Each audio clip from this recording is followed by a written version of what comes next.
Good evening, everyone. My name is Virginia Harger, Chairperson of the Shelton Planning and Zoning Commission. Today is Wednesday, June 1st, 2022, and the special meeting of the Shelton Planning and Zoning Commission being conducted in the Shelton City Hall Auditorium via Zoom and through a phone link is hereby called to order. The meeting is also being carried live on YouTube. Would everyone please rise for the Pledge of Allegiance, and I invite those participating remotely to do the same. I pledge allegiance to the flag of the United States of America, To the and republic to the for which it republic stands, which stands one nation, under God, indivisible, with liberty and justice for all. You gotta get sync on that one. I'll start off with a roll call of the commission. Please verbally indicate you are present when your name is called. Commissioner Kelly, Present. Commissioner Laskos, Present. Commissioner Motto. Here. Commissioner Ticky. Myself, Commissioner Harger. Mr. Rossetti, our administrator. Mr. Panico, our consultant. Here. Ms. Vernassos, our recording secretary. Present. And Ms. Charbonneau, our stenographer.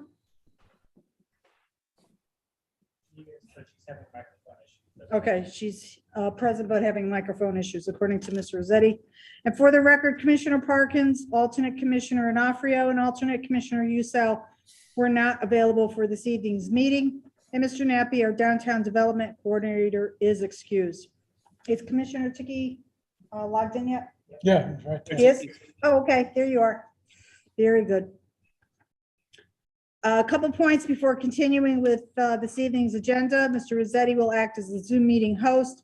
While commissioners will be able to make comments throughout the meeting, the chair asks that you please identify yourself and wait to be recognized before speaking to make sure we're not all speaking over each other and to make sure our recording secretary and our stenographer are clear as to who is speaking. This evening, we have one public hearing, and I'd like to share the protocol for it. Mr. Rossetti will indicate if any written comments were received from members of the public no later than 24 hours before the start of this evening's meeting. If written comments were received, they will be read into the record. Staff will make a presentation explaining the agenda item. Members of the commission can ask questions of staff during the presentation or at its conclusion. Staff can answer commission questions at the time they're presented or at the conclusion of the presentation. The public will then be recognized to comment on the agenda item. After the last person from the public has been given the opportunity to speak, the commission will determine if the public hearing is to be continued or closed. If the public hearing remains open, the commission is not allowed to make any public comment, discuss any part of the agenda item, or receive any additional information from anyone. If the commission feels all concerns about the agenda item have been received, the chair will ask for a motion to close the public hearing. Staff will then schedule a discussion about the agenda item at an upcoming meeting if we do not do so right after the close of the public hearing. If members of the public who are present in the auditorium wish to speak at the point in the public hearing when the chair calls for public comment, they'll need to sign in on the sheet that's on the podium. And there are members of the public participating via Zoom who wish to speak. Please use Zoom's raise your hand feature to identify yourself when the chair calls for public comment. You didn't put one up? Okay.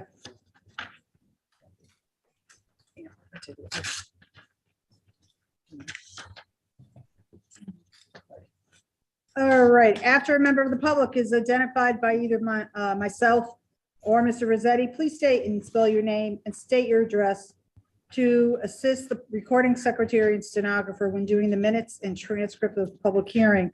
Please present your comments and questions which to the chair and the chair only, not to the chair only, period.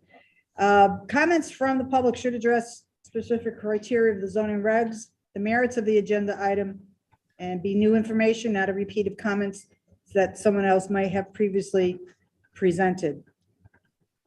Members of the public are expected to practice appropriate etiquette by being quiet, observant, and respectful. Disruptive attendees may be removed from verbally participating. Commissioner Motto, would you please read the public hearing notice? Sure.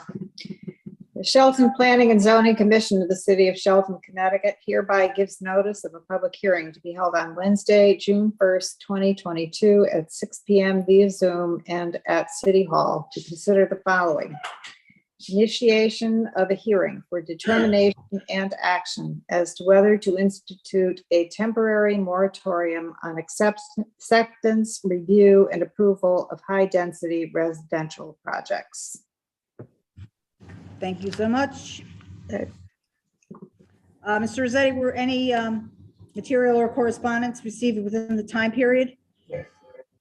Okay, new information besides the, okay. So just the two items that were posted to the city's website is, that's all that we received. Okay. Mr. Rossetti, do you have any opening comments? Okay. Attorney Teodoso? How about yourself? Do you have any opening comments? Just if there's any questions with regard to the conduct of this public hearing, because it's a public hearing that is brought forward by the commission as opposed to an applicant, any of the members could ask me a question. If you like, I'll read the call of the meeting in the background of the resolution now or later. Nothing included. Okay. Very good. And Mr. Panico, do you have any opening comments? Not at this time, Madam Chairman. Okay. All right. So do any commissioners have any questions for Mr. Rossetti, Attorney Teodoso, and Mr. Panico? Okay, we're hearing none. We will go forward as Commissioner Amato indicated. This is for a hearing for determination and action as to whether to institute a temporary moratorium on the acceptance, review, and approval of high-density residential projects. Can I have the sign-up sheet, please, and I'll call.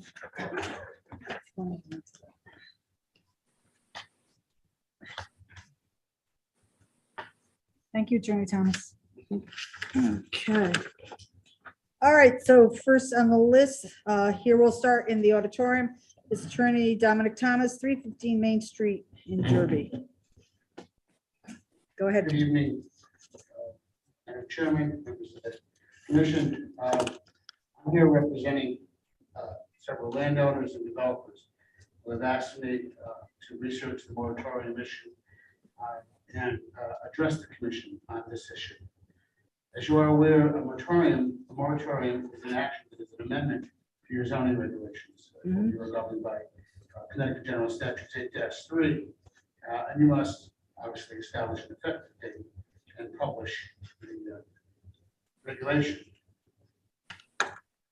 When you do this, when you change the regulation, you must state your reasons on record. And I've had the opportunity to do a substantial amount of research on the reasons that I was able to ascertain in your May 10th meeting, and I submitted a 70-page packet of articles and documents that touched upon the reasoning that I heard that night. Then, subsequent to that point, I received posted on the website was your proposed resolution, which indicates that you are considering this resolution, okay, for a variety of reasons, but to determine the additional need of this type of housing in the city. And there are certain background findings that are made, some of which, as I will point out as I go through, are honestly completely baseless and have no basis in any fact or evidence. But when you are looking at a change in the regulations and a change in the regulations, you should do an appropriate amount of research, and you should develop what the reasoning is. One of the key reasons that you would, in fact, affect the moratorium is its impact on the community and its impact on economic development. And you need to look at the various documents that are part of your planning side. Economic development has been viewed as encompassing a lot of things in the past, normally industrial, office, commercial. However, this concept has been expanded to include some forms of residential development, including high-density residential apartments. In the past, communities like Shelton have benefited from corporate development that has given a lot of potential to taxes. However, in recent years, there's been a dramatic change in the market and the demand, which has resulted in a demand for high-density residential. And high-density residential has served to be a driving force in one's grand list. What I just read to you are excerpts from your 2017 Plan of Conservation and Development Update. So at the start of this, if in addressing the zone change, you are to look to your Plan of Conservation and Development, you will not find anything in your POCD that supports what you're doing. In addition to that, when you look at the facts that back it up with respect to economic development, and I can provide you with it because this is a very serious act you're taking, and I most certainly tell you that you have not done, nor do you have sufficient research to act on this tonight, and it should be continued. And you should continue to do the research, and I'm glad to participate with your staff in going over things. But in a proposal that I made several years ago, I did an analysis of the economic development in this town and the largest taxpayers. By far, the largest taxpayers is Robert Sinto's entities. In doing that analysis, looked at that, but that is a combination of corporate, industrial, residential apartments, and condos. And then I broke out the residential. And as we all know, corporate is suffering, corporate office is suffering from something, not that people aren't using it, that corporate office is shrinking. And there's plenty of corporate office. It's shrinking because of these cell phones that we have, because of working from home, because of a lot of reasons. But at the time that I did this in 2017, 5 of the largest taxpayers were residential properties, high-density residential properties. They were, and this did not include, large condominium projects, which the taxes are broken down differently. It did include some, but 5 of them were. These were Avalon Shelton, which is now Marion, which was sold recently within the last couple of years for $259,000 per key. At that time, it had a appraised value of $43 million. The Mark was one of those properties. It had an appraised value of $40 million, rounding it up. You also had Avalon Huntington. You had the Renaissance. These were properties in the top 10 taxpayers. Now, to take a look at a comparison to today, if you look at the appraised values of those high-density projects, the Mark, which had an appraised value of $40,000, now has an appraised value of $48,300,000 in the most recent. To give you an appropriate also comparison thing, for example, the property at Avalon, what's known as Avalon Huntington, which is over at the upper end of Bridgeport Avenue, has an appraised value of $26,300. For the purpose of comparison, and I'm saying this to you because economic development is obviously a very important factor. The old Richardson Vicks property, which is Korsky's is located, is appraised at 22.8. So when you look at your POCD and you look for in your planning hat, whether you should be considering something like this from an economic development perspective, there is no basis whatsoever to say that high-density residential should be put into a moratorium. Again, I encourage you to read the POCD. In addition, when you are considering regulations, you have to look at the statutes. And in the statutes, the government regulations, the Enabling Act, as it's called, 8-2. Section B in 8-2 says zoning regulations adapted to this section, to section A, which is the authorizing section, shall, this is the word shall. And then it lists 10 items is what it should do. I'm not going to read all of them to you, but I think for the purpose of this meeting, I'd like to address a couple of them. One of the things regulation shall do is address significant disparities in housing needs and access to educational, occupation, and other opportunities, and affirmatively further the purposes of the Federal Fair Housing Act. Shall promote housing choice and economic diversity in housing, including housing for both low and moderate income households. Shall expressly allow the development of housing which will meet the housing needs identified in the state's consolidated plan for housing and community development.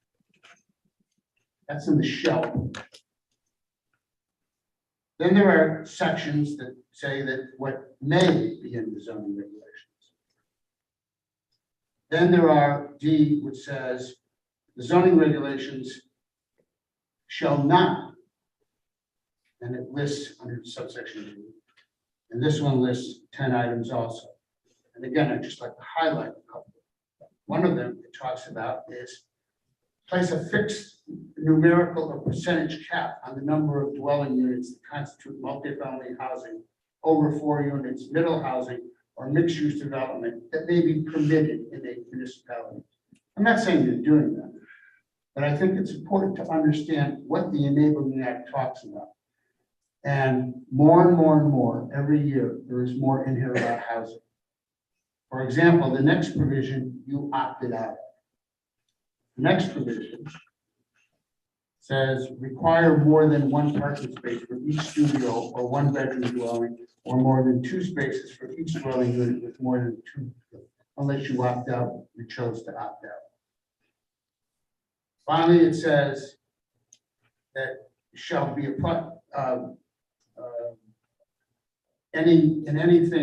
any application, special permit, special permit, or other zoning approval cannot act on the basis of the district's character unless such character is expressly articulated in the regulations. Again, I'm saying this to you because I will tie this all together, is they do relate very much to the issue of the moratorium. So it's very important for you to consider and research it. If you're going to go further, if you think there's an indication that you really believe it's needed, that you should thoroughly research the requirements that are found in 8-2. What I have presented to you, in the packet of 70 is a series of articles. In that series of articles that I've given you, I am not going to read them all. It's not my intention. But I give you a table of contents because the table of contents serves as an outline.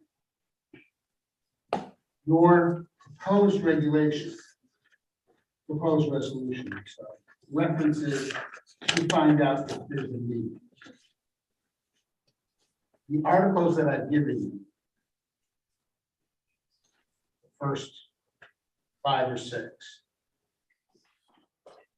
are definitive articles, and you're more than welcome to do research. There's an enormous amount out there on the housing shortage.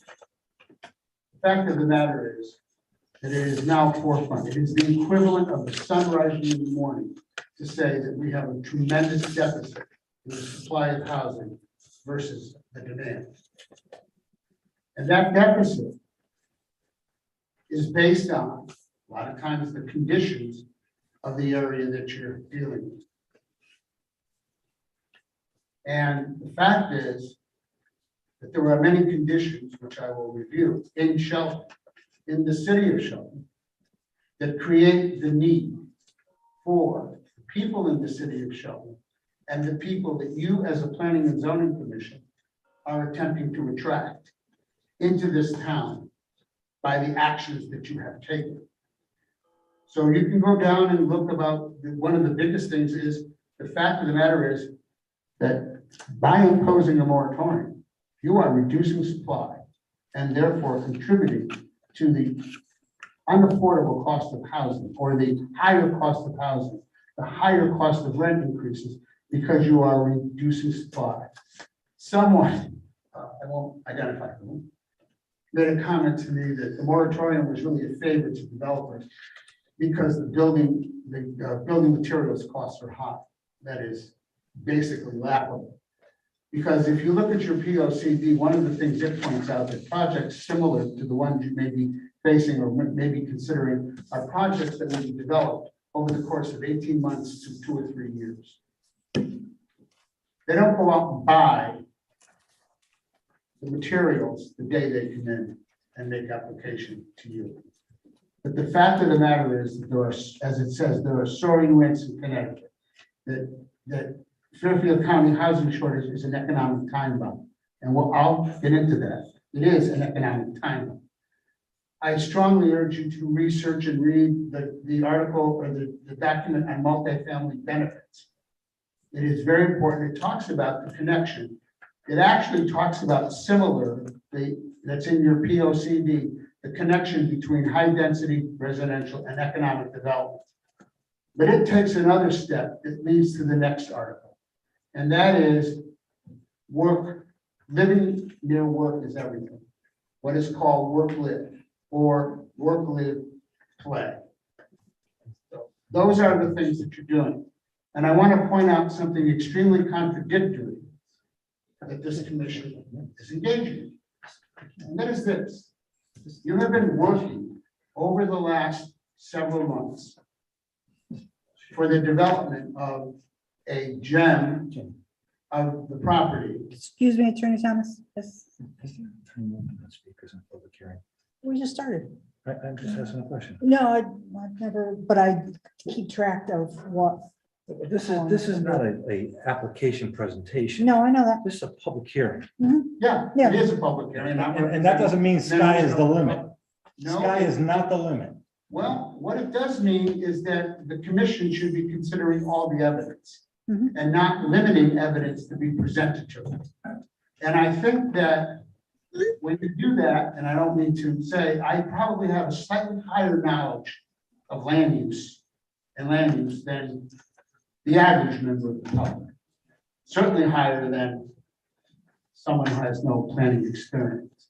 So I'm just trying to give you from the perception of my clients, who are developers and landowners, what you should be doing in going forward with this. So getting back to it, I encourage you to read the article I presented on multifamily benefits. Mhm. So what is the contradiction? The contradiction relates to this. You are in the process and have taken great strides towards the development of the Moss project. And eventually, the next step will be the subdivision. It's well known that Bigelow is coming in, and full disclosure, I'm representing them in land use. I have been contacted by 2 other companies who have had discussions with the city of Shelton to come in there. So I think it's very important that you read living near work is everything. Because in planning right now, when you talk to planners, and you should bring planners in to discuss this with them, to enhance the desirability of having businesses move in, of filling vacant office space, of filling vacant light industrial space, of creating new industrial space, the ability to be able to say to the employers that your employees can live near where they work is a very important factor. I've given you the background for that, and you can research. However, there are also statistics right now that show that on the average, apartment high-density rental apartments are running at 97% occupancy. The 3% vacancy is insignificant, so that's considered full. So in fact, if you don't put more on, and that is in Shelton, you can go and if you want to do your research and communicate with every single apartment complex and find out that their capacity is well over 90%, which means that you're not able to offer to those people you want to bring in, or to the 20,000 people, the 20,000 people that has often been, people have often stood before you and said that 20,000 people come in here to work. That was before the pandemic. I'm sure they'll all eventually come back. So the fact of the matter is, as far as having housing available for the workforce closer to where the jobs are, you haven't made a dent in what you have approved.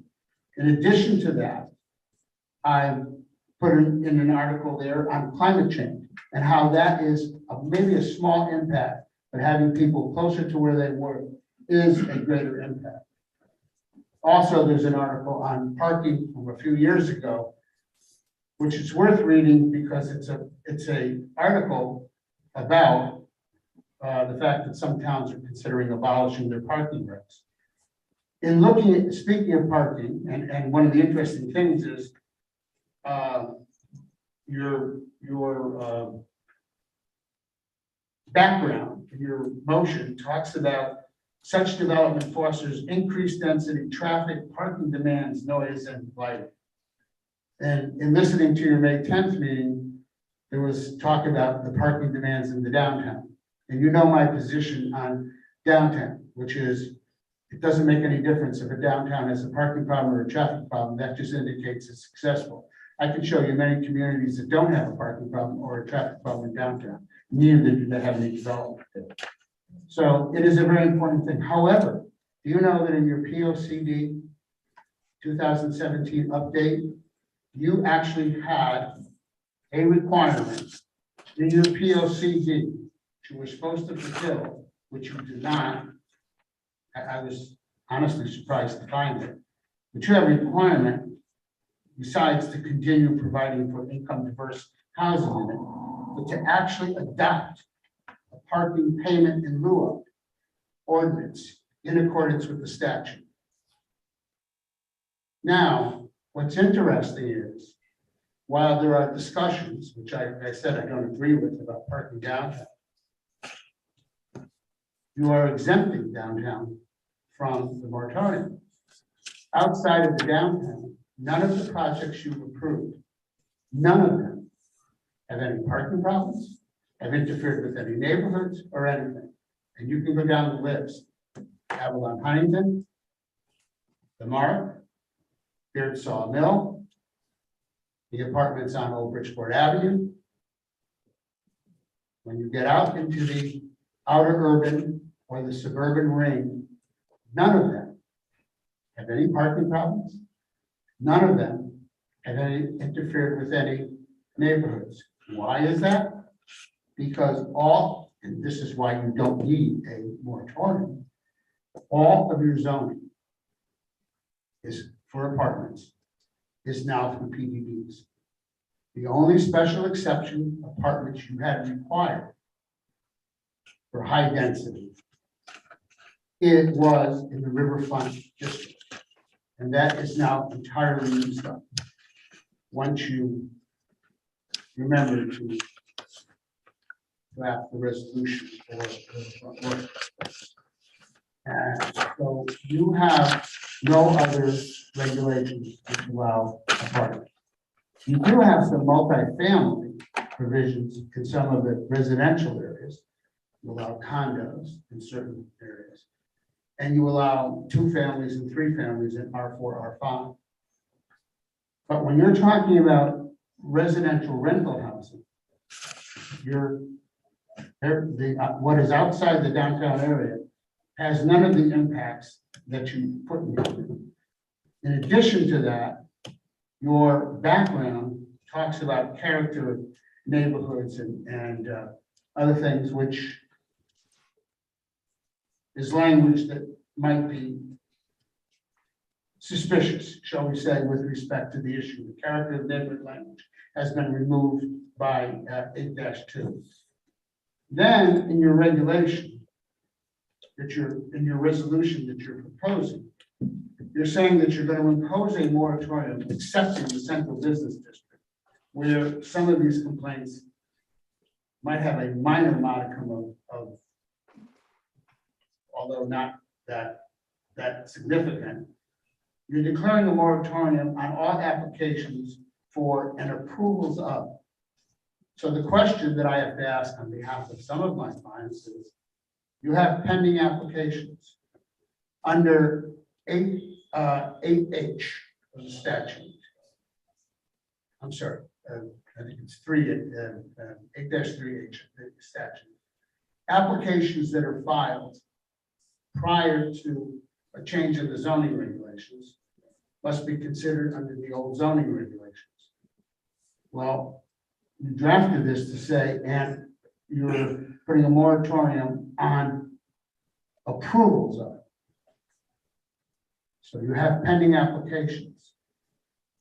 You have PDDs that have been approved, and people have to come before you for final site development plans. So basically, in my opinion, you have your counselor to speak to them. If you are going to apply that to applications that have already been filed and say that you're going to do a moratorium on all approvals, and timeframes are out there to expire, you run the risk of being accused of, not being accused, of putting in writing that you predetermined that you're not going to approve them during that time period, in which case that you would have had to have asked because the time periods will expire. But it says that you're going to do this to determine the additional need of this type of housing. Well, let's say I don't think you've certainly done the research that I presented to you has shown the need. And I haven't seen one thing that you presented that there is an issue that there is somehow not a need. There is somehow a sufficient supply of it. In addition to that, are all zone changes. So you're wearing your legislative hat. So I have no idea what the situation, how the situation would create, because what you're saying is you're not doing a moratorium on an approved use. You are doing a moratorium on applications. So to equate it, you did a moratorium on cannabis-related applications because why? Because cannabis-related applications would relate to a retail service, which is an approved use. High-density residential, rental residential is not an approved use in any zone except the riverfront district where it is by special exception.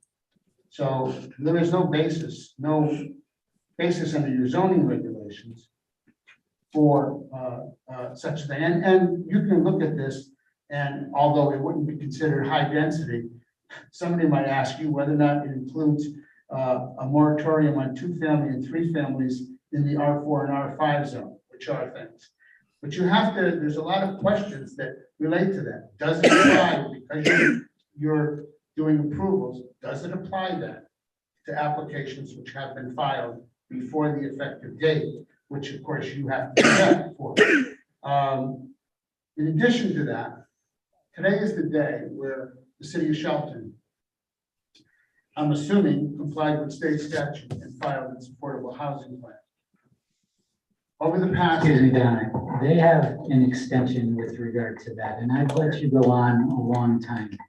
The consideration that the board is making tonight is whether or not they want to impose a temporary moratorium in order to consider all of the things that you brought up.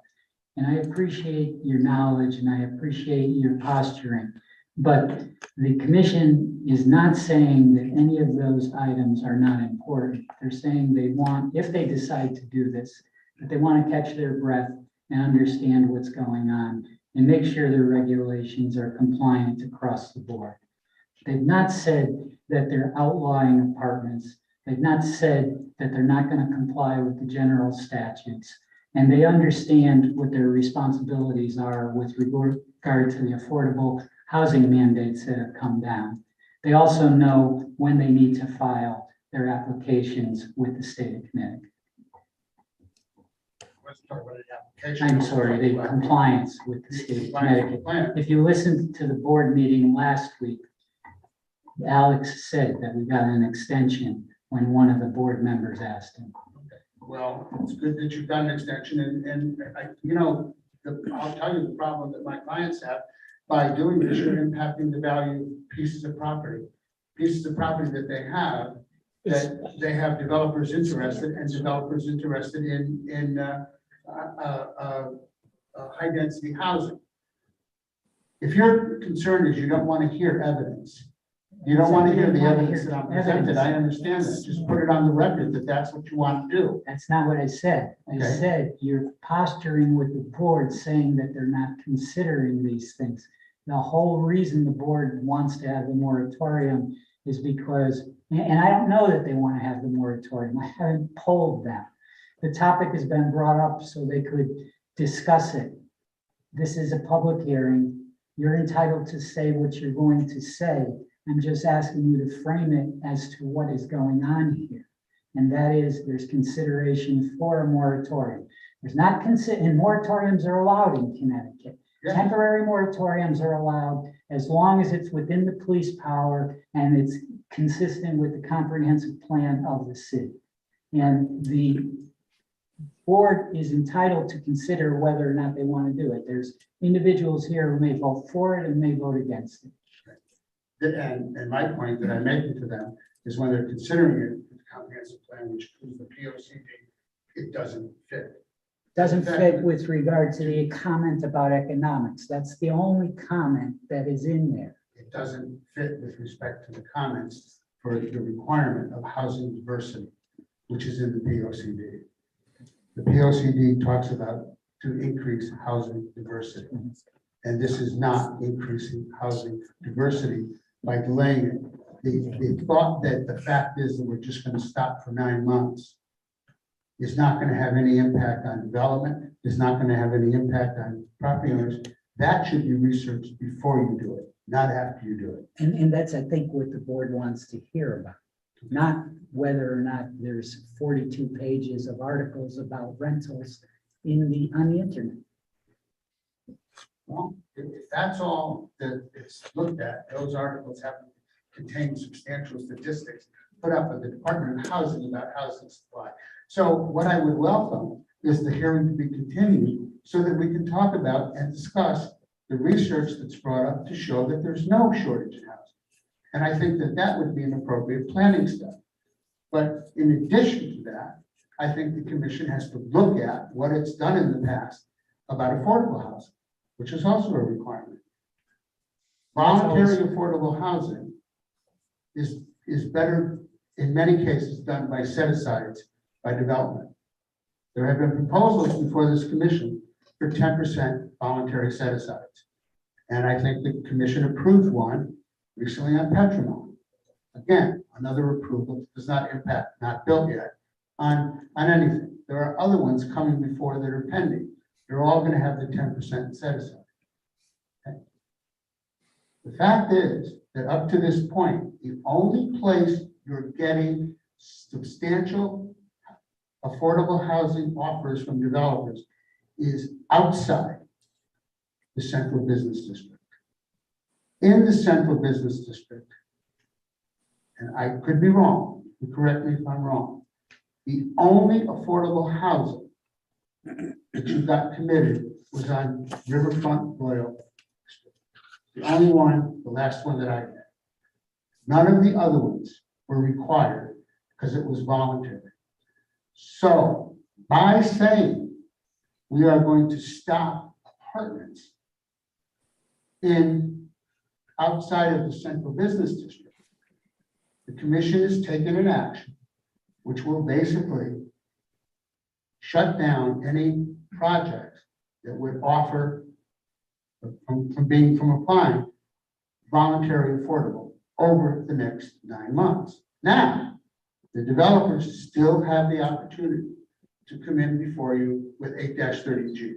As you know, and I know you've been advised, that this doesn't apply to 8-30G applications because that moratorium has certain requirements and it doesn't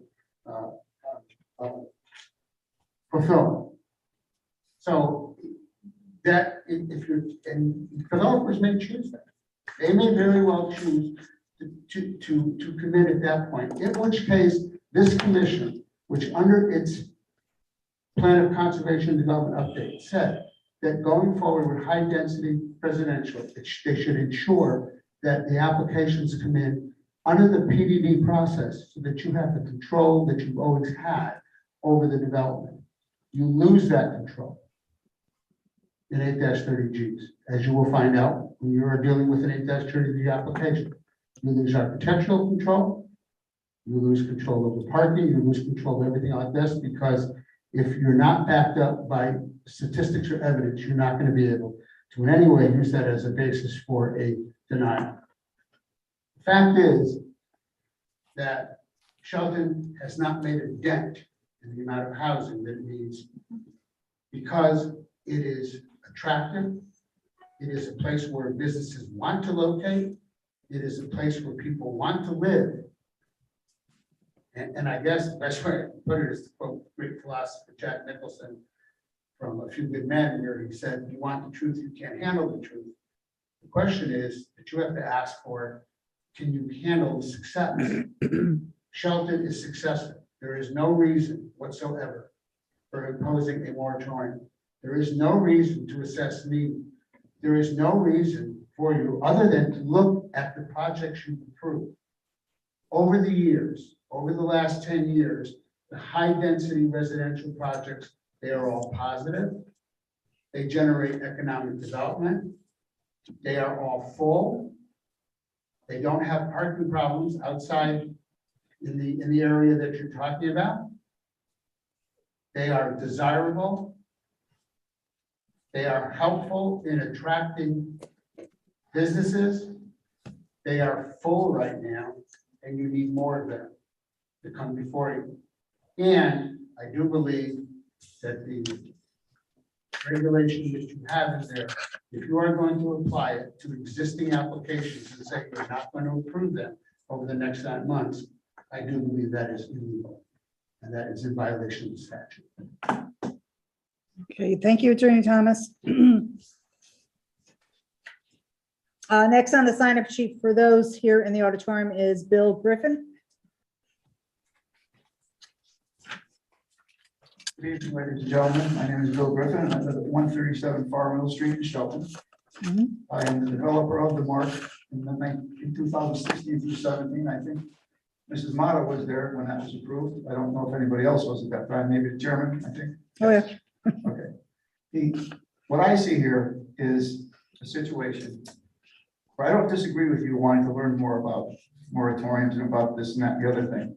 Your background paragraph here says exactly what you did as a great job by a commission in the city of Shelton for its people and for everything else, except what you're saying, except the central business district. I don't agree with that at all. And then you're given certain reasons: density, traffic, parking demands, noise, and lighting. I don't believe there's one section, one unit, one apartment house that you guys have approved that does have that problem. The Mark doesn't. Avalon doesn't, like Dominic said, and I don't speak as long as Dominic does, so don't worry about that. But I just don't see the reasoning, what you're trying to look for when you've already accomplished it. The commission has already been doing this for quite a few years, and you've done a great job of it. And all of the apartments you've approved, high density, whatever you want to call it, are all good-looking apartments.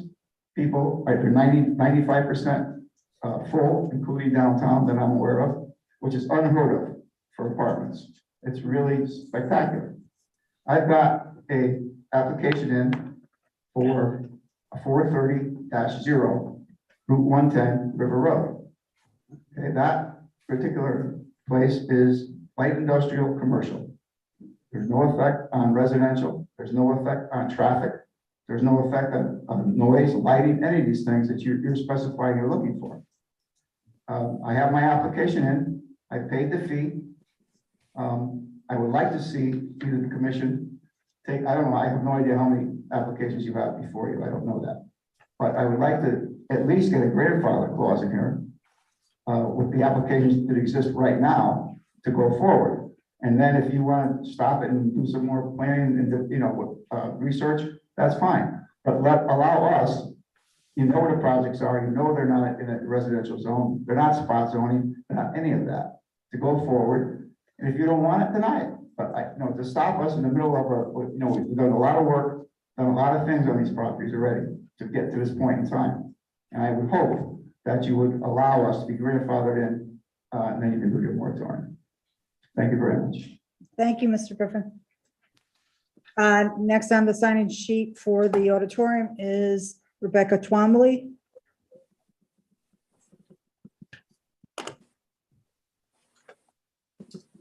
Evening, Rebecca Twombly, 145 Canal Street, Unit 9. I am a resident of one of the high-density complexes. I have been since 2007. I noticed the article in the Shelton Herald on May 19th that said you were going to have this meeting and discuss the possibility of a temporary moratorium. I was pleased to see the article. But what bothers me is that as I read through it, on page A13, once you got into the article, it talked about not including downtown. I think downtown is where you should be concentrating on what you are thinking about doing. We have had a problem, which has been mentioned, with parking since I moved here in 2007. Each year it has gotten worse. Each year it has not only affected us residentially, it has affected retail development too.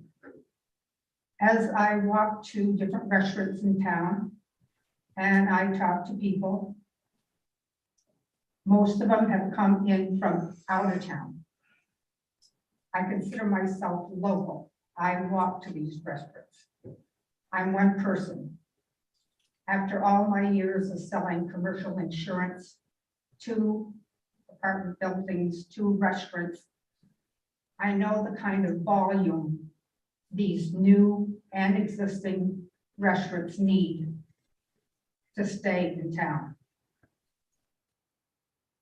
So if you're counting me as, for me, as one walk-in, you've got to have probably 15 people coming in vehicles on a Friday night for them to end up with a successful night and to be here more than 12 to 24 months. When I first heard about what we were doing on Canal Street here in town, I was very excited. I had lived here, I came to town in 1965, graduated from high school here in 1966. And please don't figure out how old I am. And I moved 5 years later to Monroe, but Shelton always has been part of my life. So when I moved into the Birmingham, the only condominium complex in downtown, we were all excited, very excited with what was happening. But as I said, I have dealt with the problem with parking since day one. When somebody comes to visit me, or comes to visit Sue Cardone, you know what we do? We leave our parking spot, go to Chromium or to Conti and park. So our spot is open for the individual that's coming to see us. Could be somebody coming at 2 o'clock in the afternoon, 5 o'clock, 7 o'clock at night. When the person leaves my condo, I usually go to their car, if my car is down at Conti, and they drive me down there if it's after dark. And then I drive my car back. I don't live in the middle of New York City. I don't live in the middle of Hartford. I live in Shelton, Connecticut, because that's where I want to live. And I'm in hopes that you include this downtown as part of your temporary, and I feel like the rest of them, temporary, because I love the way the city is growing. I love the fact we have all these new people. All these new restaurants are great. All the other retail units are just a plus for this area. But I need to just emphasize how important it is that we be included if you go ahead with this. Yes, I'd hate to see it go on too long, even 9 months may be too long. But I think we need to take a look at this planning development district zone and the fact that you allow less than adequate parking ratios for these apartment buildings. I understand a developer needs to make money. I know what a profit and loss statement looks like.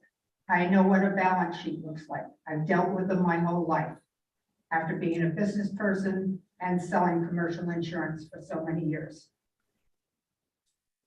But what we need to do is make sure that we have a place where there's quality of life for all the residents and a successful area for all of our retail that's interested in living here.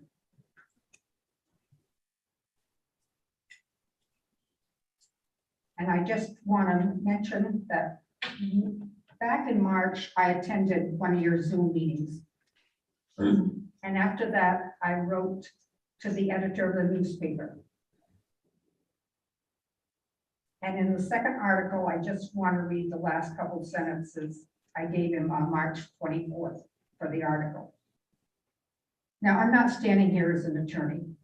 I'm not standing here as a developer. I don't have any initials behind my name. I am a taxpayer and somebody who believes in this town. I wrote, I have known Shelton since 1965. I have seen the past and the present.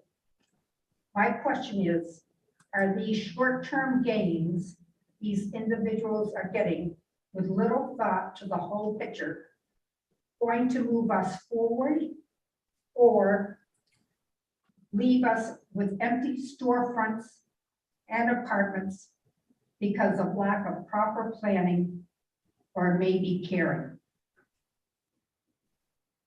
That's why I want downtown, if you go ahead with this, I want downtown included.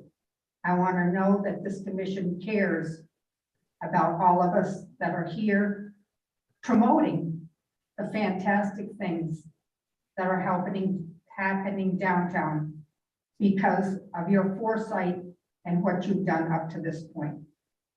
Thank you. Thank you, Ms. Swamin. Before we move, that's everyone that signed up here in the auditorium, but so before we do move to checking with staff to see if there's anyone participating remotely that wanted to address the commission, is there anyone else here in the auditorium that would like to address the commission? Okay. Madam Chairman, I'm going to make a few comments. Okay, the chair recognizes Mayor Loretti. Mark Loretti, 14 David Drive.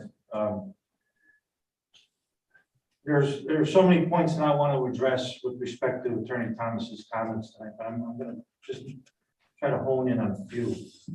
You know, when you're paid to represent people, that's what you do. And you drive a point hard, and I understand that. If you look at the housing stock in Shelton, we've always been pretty diverse, right through the downtown area, to the trailer parks, that where you don't get credit for the affordable housing category, just because they're not deed restricted.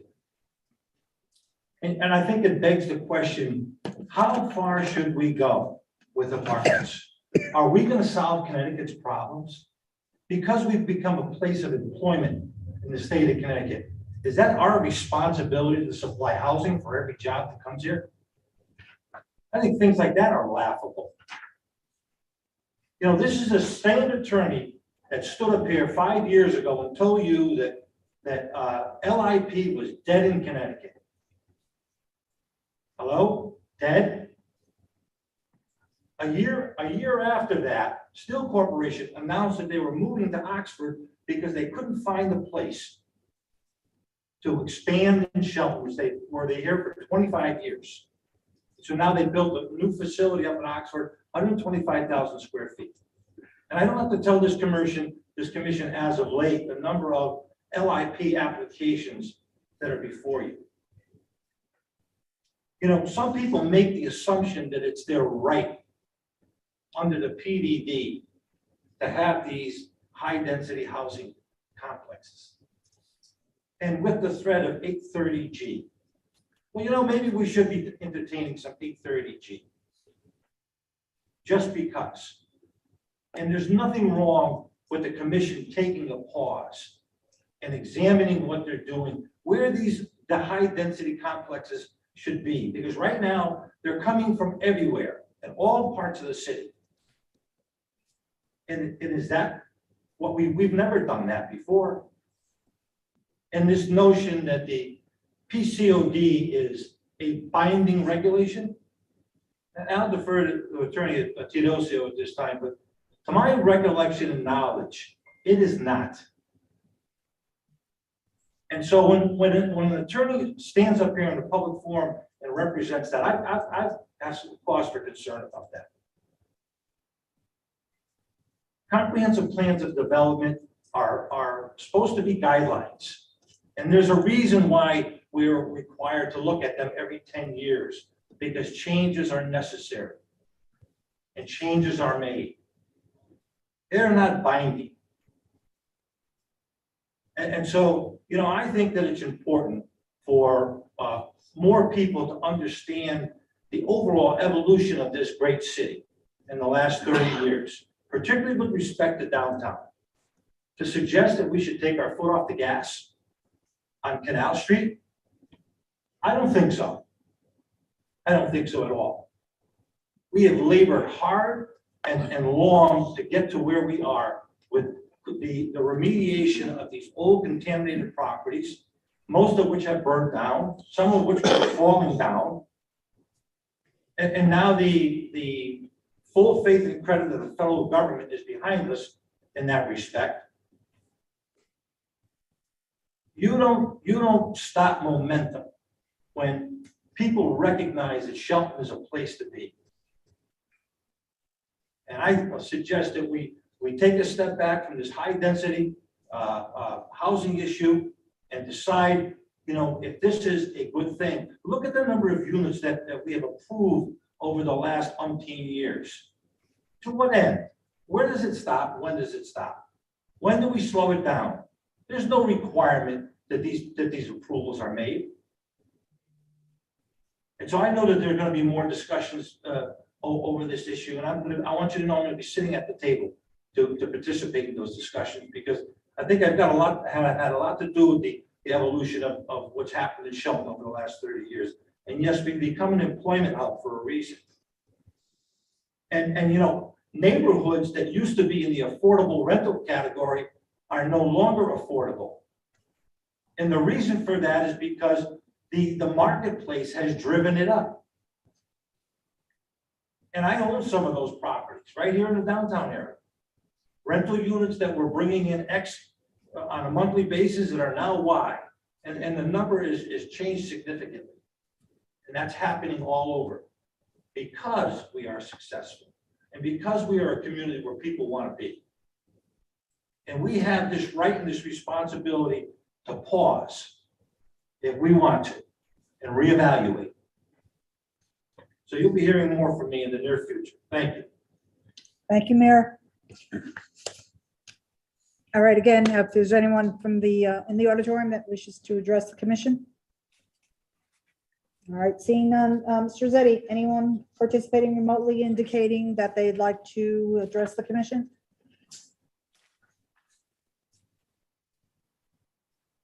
If there's anyone on Zoom who would like to speak up, please use the raise your hand feature.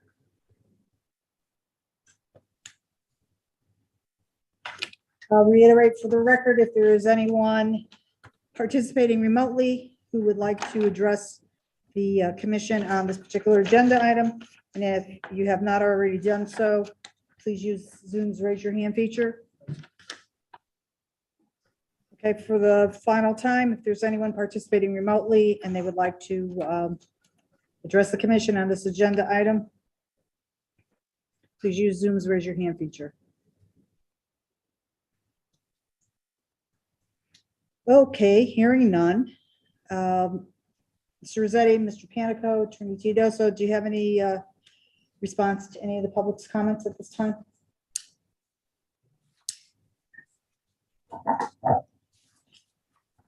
With regard to the applications that are pending before the board, you have to let those applications go through. Attorney Thomas asked a question regarding that, and I'm clarifying for you that any application that's in needs to go forward. Mm-hmm. Okay.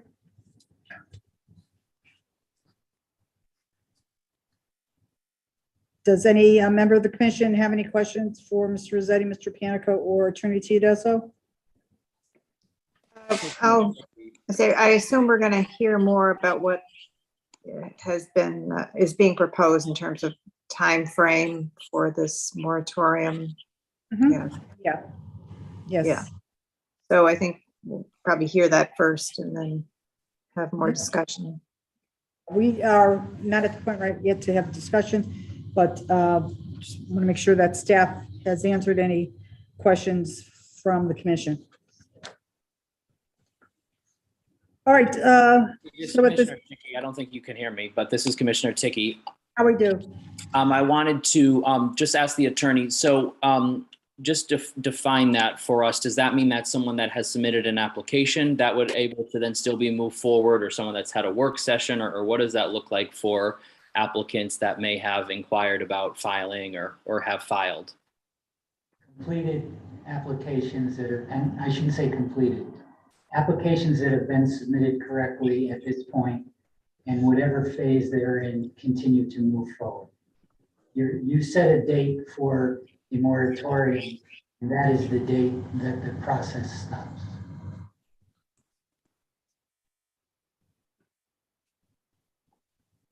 So someone, Attorney Tedioso, who has visited the zoning commission office in the last, Visit is not an application. no, but I mean, they've gone to the zoning office, they have all the materials, they have their application fee, and staff deems that it is a complete application. The acceptance of that application means that it's in the pipeline.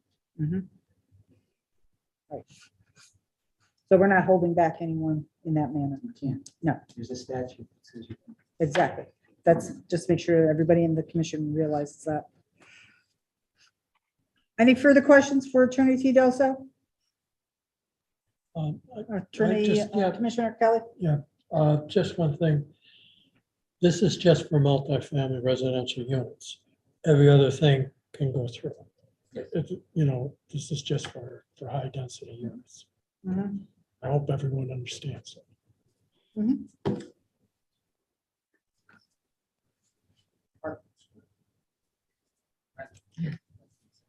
Yeah. High density rental. No.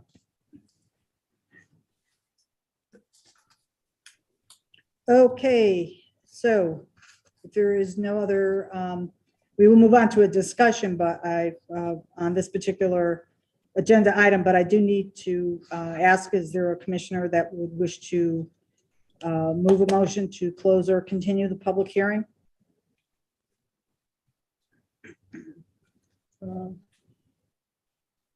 So we've heard all the testimony. We haven't heard all of the proposal yet, but we can close the public hearing because we've heard from the public.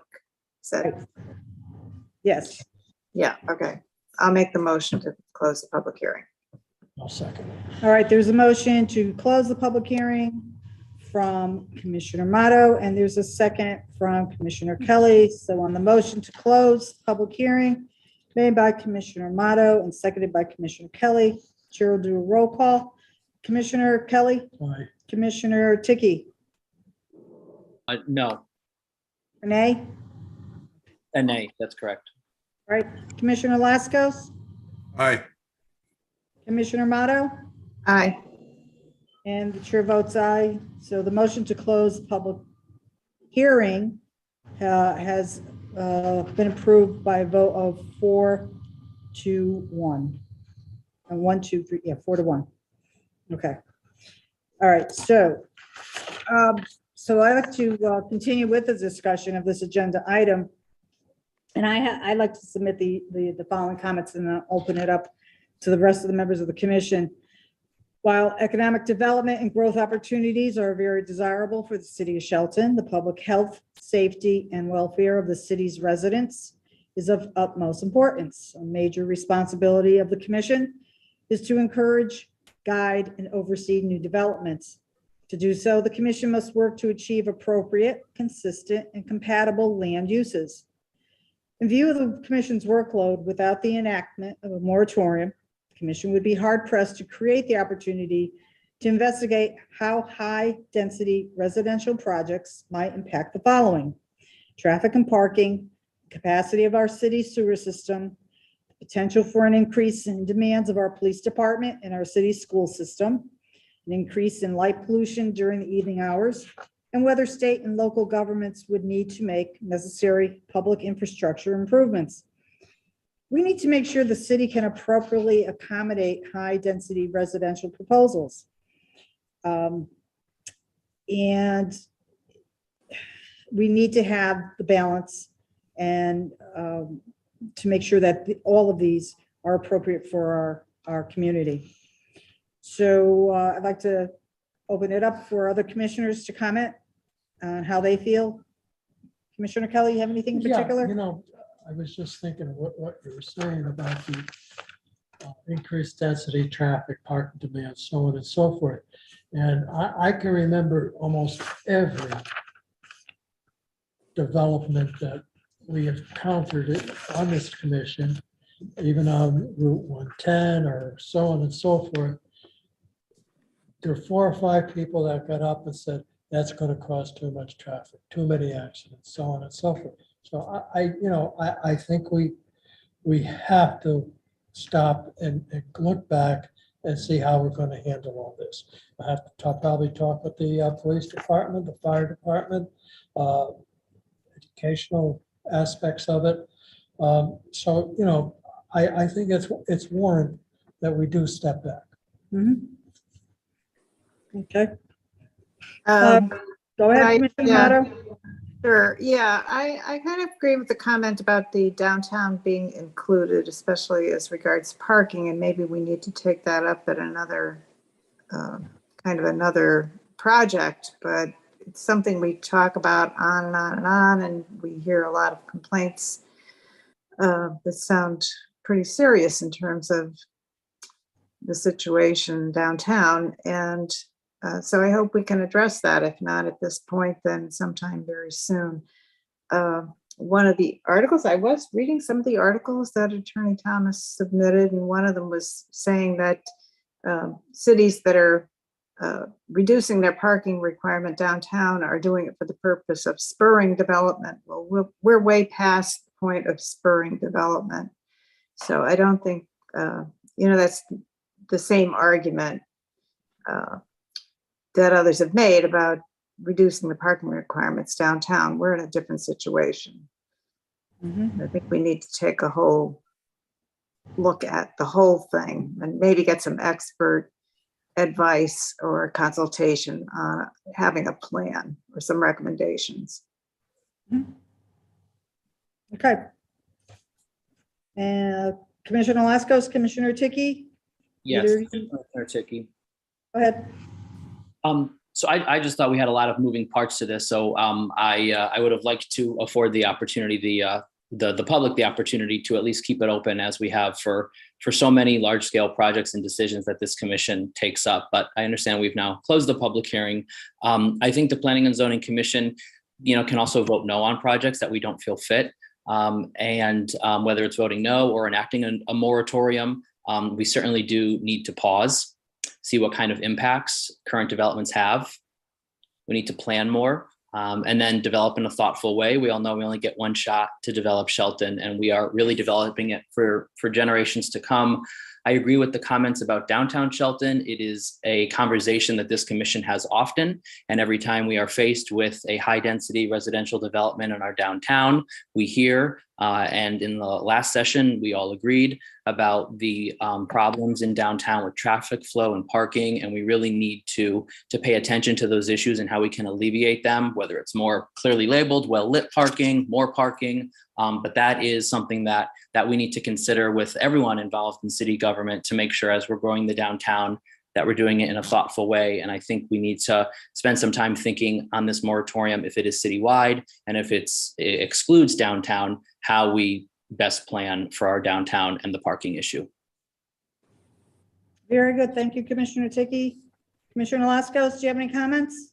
Yeah, I think, just to say, I am in favor of a pause, a moratorium, and, to remind all participants that it is temporary. I think we need to review the status of all the things that have been affected, and whether it's traffic and how everything's tying in, and parking, and in different areas, and its effect on our own sewer system and environment. So, having this will allow us and to give the commission the chance to review some regulations and see where we're going forward with that, how we're going to modify it, and to have to do a lot of public hearings and do that. It's a burden on the commission and staff. Okay. All right, well, that's everyone on the commission who's present this evening has had a chance to comment. Staff has prepared a resolution. Everyone is, we can move forward with hearing the resolution and deciding if that is the language that we want to vote on. So, Attorney Titoso, do you want to read that?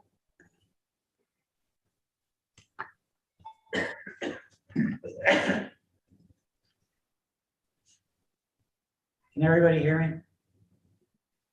Can you hear me, everybody on the commission? Whereas the Shelton Planning and Zoning Commission has carefully overseen the growth of the community and utilized designation of distinct zoning districts and planned development districts to foster such growth, especially with regard to multifamily residential rental units. Whereas the Shelton Planning and Zoning Commission opines that it needs to better comprehend the effect on its overall zoning districts that has been had by the exceptional increase in the number of multifamily residential rental units. Now therefore be it resolved that the Shelton Planning and Zoning Commission, accepting the central business district, hereby declares an immediate moratorium on all applications for and approvals of any multifamily residential rental housing to determine the additional need of this type of housing in the city. This includes the utilization of planned development districts to propose a district which would have multifamily residential rental housing. No applications will be accepted or heard by the Planning Commission, and no approvals will be given by the Planning and Zoning Commission for multifamily residential rental housing units during this period. Notwithstanding the foregoing, this moratorium shall not apply to any multifamily residential rental housing proposal made for the central business district. Change in the regulations shall apply to sections 21, 22, 23, 24, 31, 33, 34, and 35 of the Shelton zoning regulations. This moratorium expires on March 31st, 2023. All right, does any commissioner have any question for Attorney Teodoso on the resolution? This is Commissioner Ticky. Go ahead. Yeah, I'd like to just hear the thoughts behind so I'm saying the moratorium expires on March 31st, 2023. Why that timeline and not anything that might be shorter than that? Just as I said to you with regard to the cannabis moratorium, this is a zoning reg change, and if you get your if you will, bearings and want to lessen it, you can always lessen it. It's a little difficult to extend it, a little more difficult to extend it. And that's just a suggested date. If the board wants a different time span, I suggest you speak with your employees, your staff, and compare what other projects you have and put whatever date in there you all think is appropriate. It's not written in any kind of stone at all. So it does allow for it to be resolved earlier. Just as any moratorium, you can stop the moratorium immediately Mhm. with another zone change. Okay. Any other questions for Attorney Teodoso? I have just one question, Madam Chairman. Sure, Mr. Panico, go ahead. Just some concern with the use of that, the term throughout this about rental housing. And I know the general intent is we don't want to bring under the same umbrella condominium units, but we're going to have to do something or come up with some methodology whereby we can separate the two and make it enforceable so that you don't have someone coming in under the guise of a condominium only to have it turn out to really be rental apartments. We had a similar discussion a couple of meetings ago when you folks were deciding on a project, and one of the commissioners did make a comment that even though it was represented as a condominium, one of the buildings looked like an apartment house. And I just wondered, we need to put our heads together and come up with some rationale that will stick so that we can separate the two. I know the intent, and it's a good intent. It may be that if we do get an application under the format of a condominium, perhaps we have to insist on certain language being incorporated into the condominium documents that prevents the excessive rental. Can I comment on that also? I think you've raised for me that I don't understand why it would not also include condominiums, given the rationale for the moratorium based on city services, traffic, sewer system, all the rest. I don't think the form of ownership changes any of those concerns. You're, okay. Madam Chairman, Go ahead. with respect to Mr. Panico's comments, these days, the same could be said for R1 residential in terms of rental. It's very difficult to police that issue. Short of showing up at someone's unit home several times during the course of a month to establish, ownership or just rental. To Commissioner Maddow's point about condominiums, the degree, at least in my view, is a lot less because the market really isn't dictating an abundance of condominiums as we see with apartments. And it's not just here in Shelton, it's the trend across the country. with respect to apartments and not so much condominiums. When the economics reaches a point, then you'll start to see that.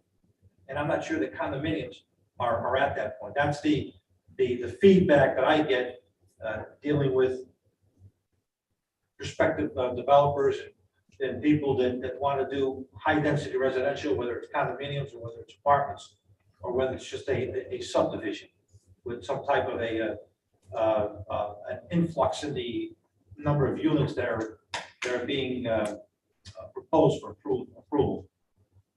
So I think there is a clear distinction between rental apartments and condominiums, and certainly with respect to single family homes. It's easy, particularly in this town, to rent just about anything. And even up Excuse me. Sorry, I just say that, never mind.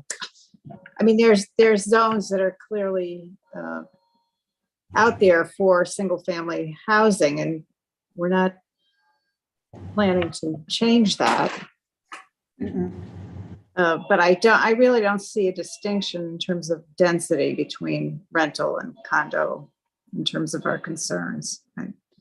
And just, I think what I'm hearing you saying is that there is not so much of a market for condos, but if we put a moratorium on rentals, maybe we'll see that there is an interest in condo development. I think the commission may be able to come up with some sort of threshold characteristics, perhaps in total density, total size, number of units per structure, or what, to eliminate the possible threat of using the condominium as a disguise to simply build rental apartments. I think we can deal with that. And I totally understand it. The condominiums are an acceptable form, and they worked out very well for us because we have a very good hand in how they're done. And generally, they're in the more suburban locations. The densities are very low. The amenities are provided more so than you get in a high density rental apartment. So there is a significant difference in the characteristics, the physical characteristics of it. Okay. Thank you, Mr. Panico. Commissioner Romano, any further comments? Yeah, I'm kind of not buying that argument. That doesn't mean I'm opposed to the moratorium, but I think it should include condos as well. Okay. For the time being. Take a look at that as part of the mix. So Attorney Tedesco, in a definition of high density, how would that be? Would that include condos or not? Well, we have, right now, the operative word is rental. Right, so. With regard to high density, you can decide if it's over 3 units or over 4. Okay. Can I Go say ahead. something about the Commissioner difference Kelly? between rentals and condominiums? Most condominiums, if you're doing a condominium, you're accepting ownership of that condominium. And, there's amenities, as someone has just said, that go along with that. And most condominiums are at least 1,500 to 2,000 square feet. As far as rentals, they're like 760 feet, so 60 square feet. So with the difference of residential and the amount of traffic, as Commissioner Mata wanted to say, there's quite a difference. And it's like 4-to-1 ratio. So That's one of the factors we could use. yeah, I don't see that we have to have a moratorium on condominiums for that purpose. Okay. Fran, are you in agreement that the commission would be the judge of the application as to whether it's eligible for processing or not? In other words, if somebody brings in an application, calls it a condominium, but we look at it and say, no, we're not processing this. This is a guise for a rental development. And we can be guided by, as been pointed out by the various commissioners, the size, the number of units, how many units are in a building, the physical design of them, et cetera. We know the components of a condominium. Yeah, That- I suppose, I mean, we'd go back to our usual process in terms of any such application, in terms of whether we think it's a good application or not, but there are a lot of little apartments around that are condos in town, not a lot, but I know of a few. Mhm. So again, I don't see that it's a difference. I don't see the Well, difference. we're only Yeah. talking about getting us over a period of 6 to 9 months. Sure. Now we need to worry about that. So Yeah, okay, we're not casting something in stone here. yeah, no, okay, I'm fine. Thank you. Madam Chair. Go right ahead, Commissioner Laskos. Yeah, I think we have also heard tonight and other times, we could just vote no. And if we deem something not appropriate and that doesn't need to be changing the moratorium verbiage. That's true. Very true. Yes. As we did, Just said, yeah, not too recently. yeah. Mhm. Good point. Thank you so much, Commissioner Laskos. Any other comments from the commission? All right, seeing none, is there any commissioner who wish to make a motion to approve the resolution? I like that motion. There's a motion from Commissioner Kelly to approve the resolution. Is there a second? I'll second it, Commissioner Laskos. There's a second from Commissioner Laskos. So on the motion to approve the resolution made by Commissioner Kelly, seconded by Commissioner Laskos, Chair will do a roll call vote. Commissioner Kelly, Aye. Commissioner Laskos, Aye. Commissioner Motto, Aye. Commissioner Tiki, Aye. and the chair votes aye. Motion has passed 5-0. For the record, the chair appoints Commissioners Motto, Madam Parkins. Chairman, do we have an effective date? Good date, I'm sorry. Mr. Rossetti's looking at it. Sorry. We should incorporate it in the resolution. All right, I'm just waiting for the date. June 10th, okay. Effective date would be June 10th. Commissioner Kelly, would you modify your motion Yes, to I will. include the effective date? Right, of June 10th. Okay, and Commissioner still second it. Laskos? Still you would second it. Modify your second, okay. Yes. So effective of June 10th.